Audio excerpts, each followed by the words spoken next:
Hi guys, welcome back. देखते हैं आगे। जैसा कि हमने कराया था तो 4 तक करा दिए थे ये स्टैंडर्ड ऑफ यूनिट्स। तो अब पांचवा दे दिए केल्विन। यह ताप का मात्रक है। केल्विन जो होता है ताप का मात्रक होता है। सामान्य वायुमंडलीय दाब पर गलते हुए बर्फ के ताप तथा उबलते हुए जल के ताप के अंतर के 100वें भाग को 1 केल्विन कहते हैं। 1 केल्विन किसको कहते हैं? वायुमंडलीय दाब पर गलते हुए बर्फ के ताप तथा उबलते हुए जल के ताप के अंतर के 100वें भाग को 1 केल्विन कहते हैं। और देखिए आगे, 1 केल्विन जल के त्रिकबिंदु का ऊष्मागतिक भाग का 1/273.16वां भाग होता है। देख सकते हो कि 1 केल्विन कितना होता है कि बर्फ के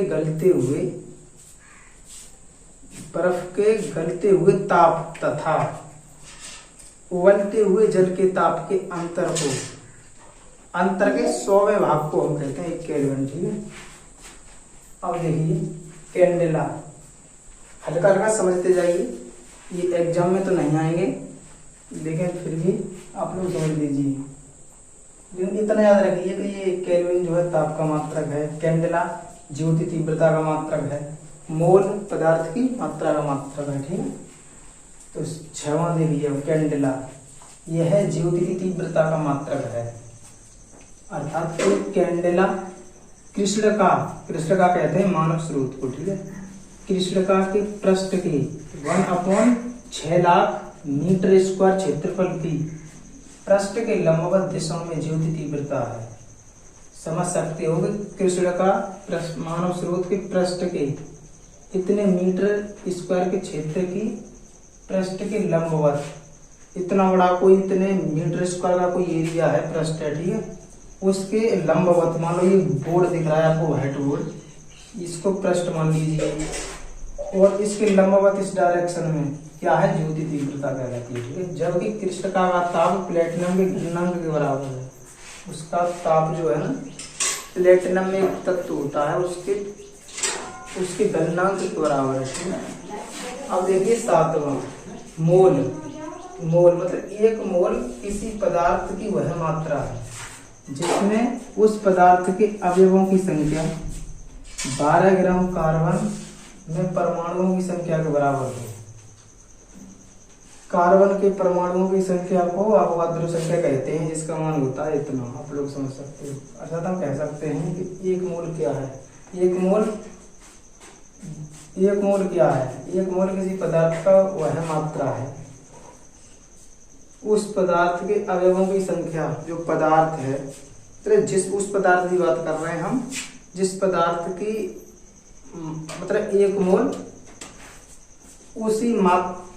जिस पदार्थ को हम माप रहे हैं उसी की परमाणुओं की संख्या,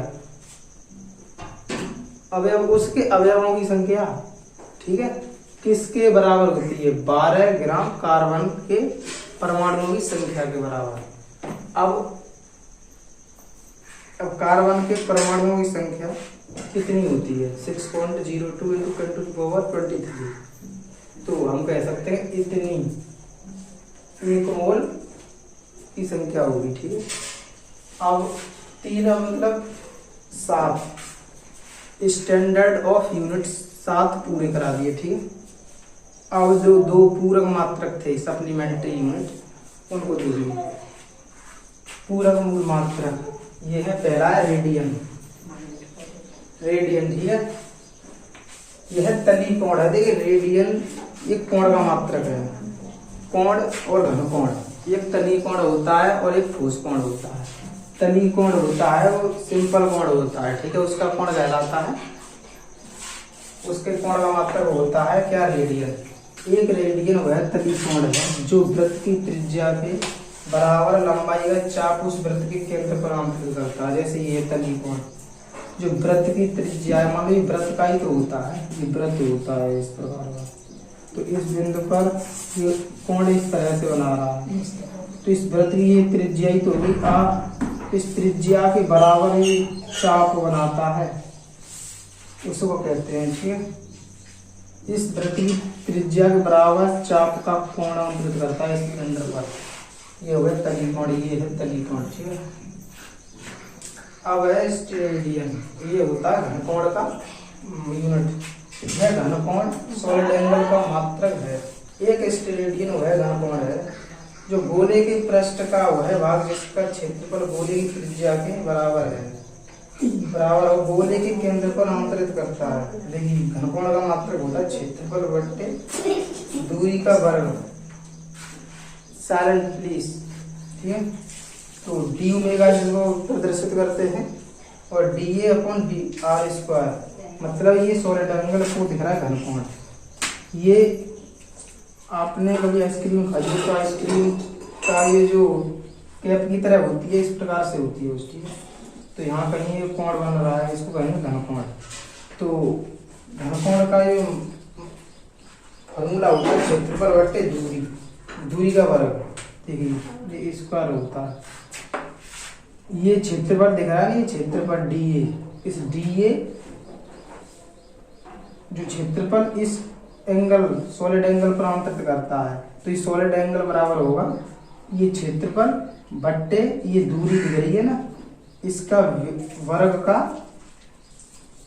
भाग दे देंगे इसमें। जैसे कि डी ओमेगा बराबर होता है D A upon R square. ये हो गया सॉलिड एंगल का फॉर्मूला।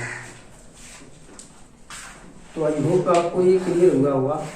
अब वीडियो लेकर आएंगे इससे आगे। अब तक ये थ्योरेटिकल था, इसलिए हमने यहाँ पर लिख के आपको समझाया था। अब जब और प्रकार के आएंगे क्वेश्चन वगैरह, टॉपिक वगैरह, तो उनको हम अच्छे से आपको बताया करेंगे, समझाया करेंगे।